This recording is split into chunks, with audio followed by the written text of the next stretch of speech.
Buenos días, ingeniero. Nos tocó disertar el tema de desarrollo y germinación de las semillas.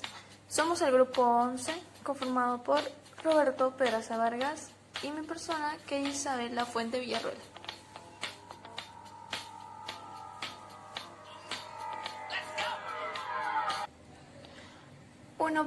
El desarrollo de la semilla.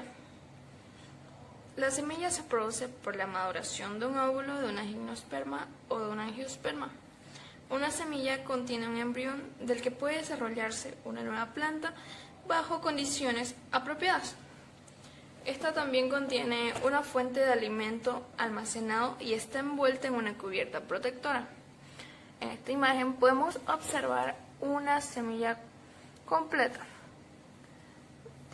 Tiene lo que es la plúmula, las hojas primarias, el cotiledón, el hipocotilo, la radícula, el hilum y el rafe.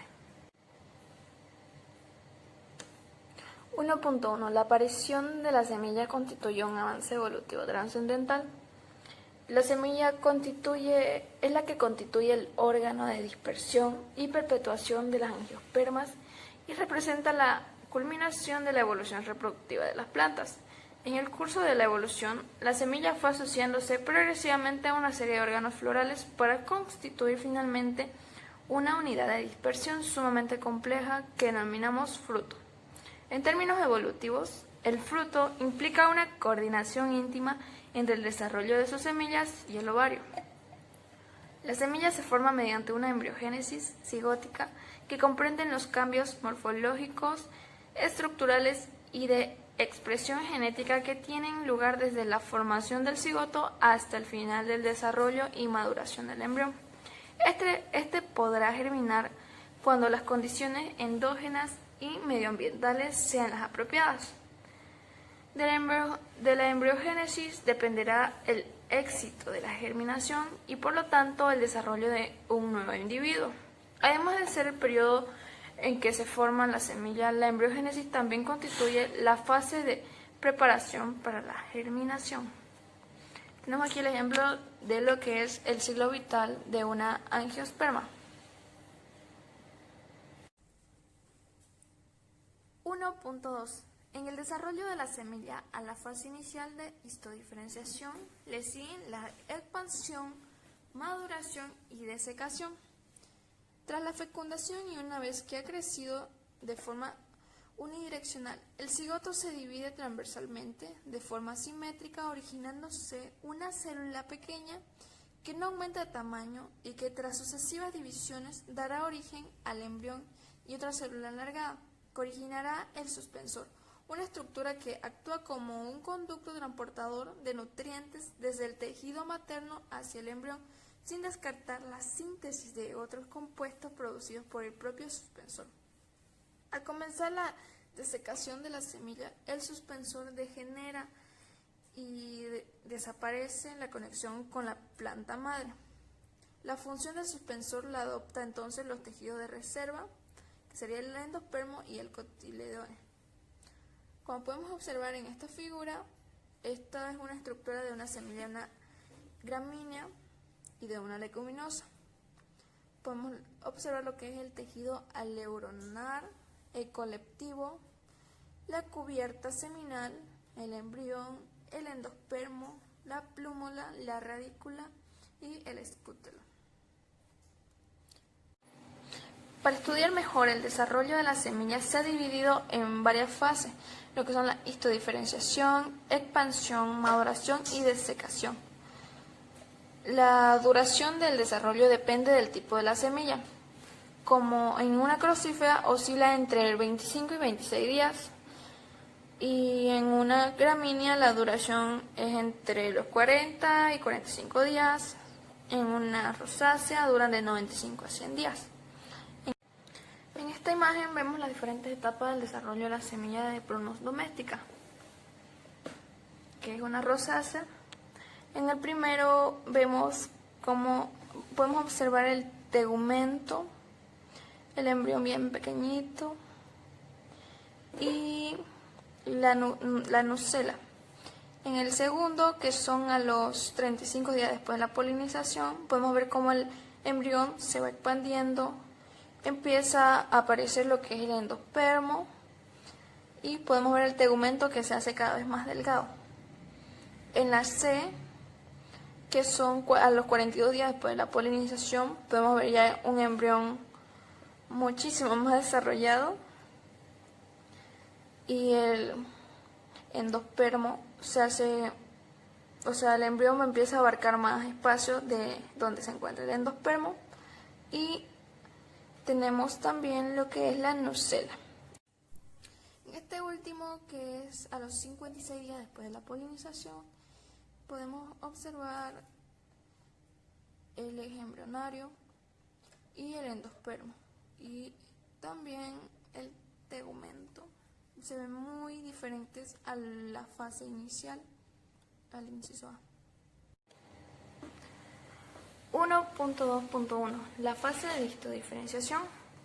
Esta fase se caracteriza por una alta tasa de divisiones nucleares y por la formación de connominantes de paredes celulares que se representan con el PC. En esta imagen podemos observar los procesos que tienen lugar durante el desarrollo y germinación de semillas ortodoxas. Podemos ver lo que son estados, procesos y control. En el estado de histodiferenciación podemos ver el proceso de formación de la estructura embrionaria y reposición de las reservas. Y aquí lo que se debe controlar más es la gibberelinas, citoquinas y auxinas. En el estado de expansión celular y depósito de las reservas están los procesos de acumulación de reservas, la vacuolización, por ejemplo los lípidos, almidones y proteínas. Adquisición de la tolerancia a la desecación. Aquí ya vemos el control del ABA, de la girelina, las gibberelinas, citoquinas, auxinas y menos la germinación precoz. Aquí se puede ver menos la germinación precoz. En la maduración y desecación vemos los procesos de disminución de la actividad metabólica y pérdida del ABA. Tenemos que tener el control de lo que es el ABA o la ABA, la LEA, LA, las reservas de azúcares. Y también lo que son las pérdidas de las conexiones vasculares. En la dormición vemos el proceso de meses e incluso pueden durar años. Y en el estado de germinación vemos los procesos de activación, emergencia de la raíz y utilización de reservas. Tenemos que tener mucho control en la hidratación. La cubierta seminal en fase de histodiferenciación determina la vía de la hipertasa ácida, la concentración y composición de azúcares en la vacuola del endospermo y afecta el desarrollo del embrión.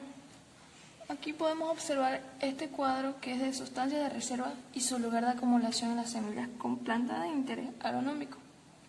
Podemos observar estos números que podemos ver expresan el valor de sustancias de reserva, como podemos ver en las proteínas, aceite, hidratos y órganos, y también podemos observar el órgano en el que lo almacenan. En los cereales los lípidos son almacenados en el escútelo, el tejido embrionario, y también en el mismo el almidón es el principal hidrato de carbono. 1.2. La expansión celular predomina en el periodo embriogénico medio.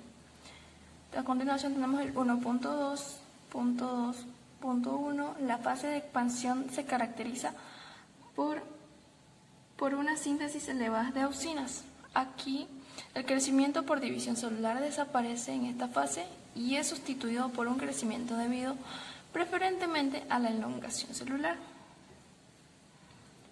1.2.2.2. Durante la fase de expansión se acumulan las sustancias de reserva en las semillas. Aquí la embriogénesis provoca la aparición de tejidos muy bien organizados para desempeñar funciones muy concretas en la semilla. Entre otras, podemos citar la síntesis coordinada y la acumulación, en su caso, de proteínas, lípidos e hidratos de carbono en diferentes periodos de la embriogénesis y en diversos órganos de la semilla. Pueden ser cotiledones y endospermo. El crecimiento del cotiledón comprende dos fases de desarrollo celular. En el primero, el crecimiento se produce fundamentalmente por mitosis y en la segunda predomina la expansión celular. Aquí podemos observar en esta imagen la fase inicial de crecimiento de los tejidos cotiledones de la semilla inmadura de Melocotón prunus persica. En la primera, que es la A, podemos ver una vista general de la región apical o micropilar de la semilla. Esta está inmadura, en la que se observa la envuelta externa o el tegumento y la nocela. Embebido en la nocela se encuentra el saco embrionario, que contiene el embrión en desarrollo, y el endospermo ya celulizado. Y en el B podemos ver detalles de la figura A, en donde se observa el inicio del crecimiento de los cotiledones a partir de dos grupos de células localizadas en la porción basal o chalazal del desarrollo.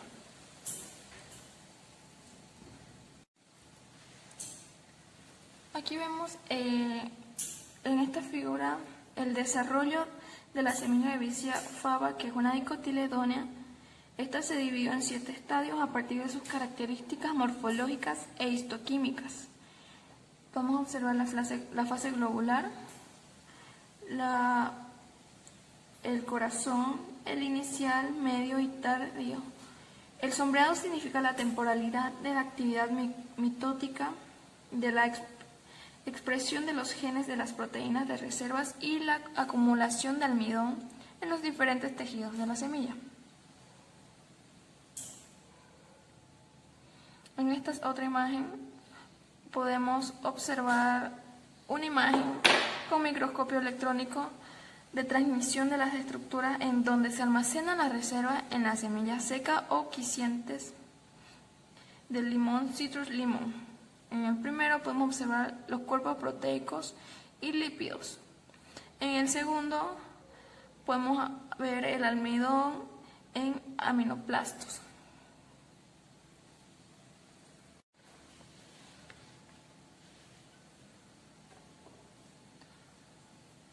La mayor parte de las proteínas de reserva poseen una estructura muy compleja. Son oligómeros con subunidades polimórficas de más de un polipéptido y codificadas por familias multigénicas. Debido a su abundancia en las semillas, sus genes fueron de los primeros en ser estudiados en las plantas, y los de las cotiledóneas y cereales de interés agronómico han sido clonados y caracterizadas sus secuencias. Las alteraciones que tienen lugar desde que se sintetiza la molécula proteica precursora hasta que se acumulan como material de reserva son muy complejas y afectan a varios compartimentos celulares. Sus precursores están en el interior del retículo endoplasmático rugoso y desde acá son transportados mediante vesículas de la cara trans del AG. En algunos casos no está implicado el AG. Estas proteínas poseen un péptido de señalización vacuolar. En un mismo cuerpo proteico pueden coexistir diferentes tipos de estas proteínas. Pueden ser glicosiladas en el RE y el AG y procesadas posteriormente en la vacuola mediante una proteólisis limitada, a fin de que la degradación no se generalice a lo largo de toda la molécula proteica. Podemos observar en esta imagen el procesamiento y ensamblaje de leguminosas, piscilinas y albulinas en semillas de dicotiledóneas. Péptidas señala el lugar podemos observar el lugar de glicosilización y propéptidos. La excesión vacuolar de las proteínas de reserva tiene lugar a nivel de un enlace peptídico en el extremo C terminal de la proteína inmadura. 1.2.3. En el periodo tardío tiene lugar la preparación para la maduración y desecación en presencia de niveles elevados del haba. El haba es el responsable de que en la planta madre la semilla no pase directamente de la embriogénesis a la germinación y por consiguiente de que adquiere y mantenga la dormición primaria. En las semillas de dicotiledóneas existen cinco estadios bien diferenciados dentro del periodo de embriogenético tardío. El primero es la maduración. Aquí vemos el máximo contenido en ABA o ABA, máximo tamaño del embrión y máxima acumulación de mRNA de proteínas de reserva. En el segundo tenemos la post-abscisión.